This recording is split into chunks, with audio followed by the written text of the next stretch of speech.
Good morning students. कल हमने सादर नमन पाठ का सरलार्थ पढ़ा था। आज हम इसके शब्दार्थ और अभ्यास प्रश्न पढ़ेंगे। शब्दार्थ देखिए। निर्जन, सुनसान, जहाँ लोग नहीं रहते। शूल, कांटे, ललकारा, चुनौती दी।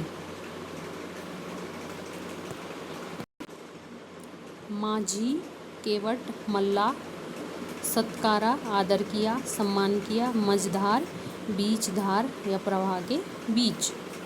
अब इसका अभ्यास प्रश्न देखिए। उजियारे का सपूत किसे कहा गया है?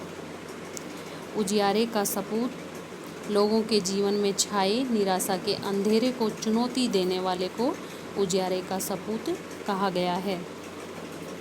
मानवता का माली किसे कहा गया है? मानवता का माली दूसरों के जीवन में आई बाधाएं दूर करने, उनके जीवन को सुखी बनाने वाले को मानवता का माली कहा गया है। कविता में किसे नमन किया गया है?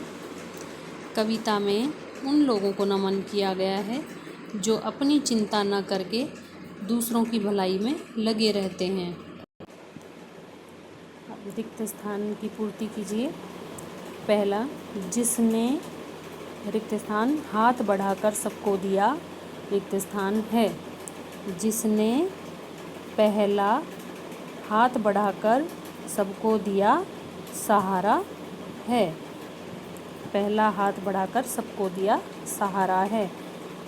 जिसने पहला तिलक लगाकर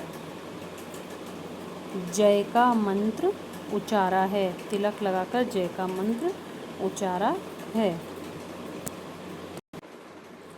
ये कुछ लघुत्तरात्मक प्रश्न देखिए। कवि ने किन किन को सादर नमन किया है?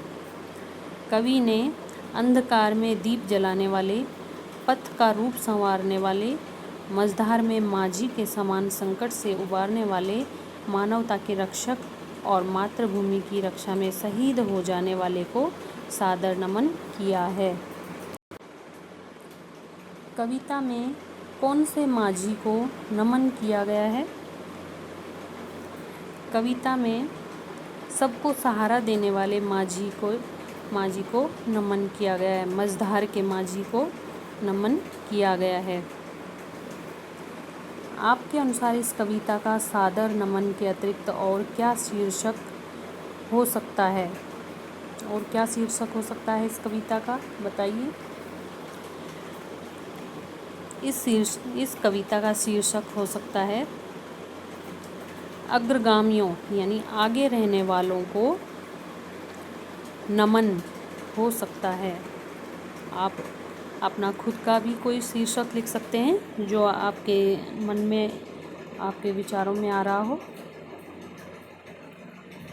आगे देखिए बच्चों, आगे के ये लघुत्तरात्मक प्रश्न और दीर्घ प्रश्न हम कल हल करेंगे।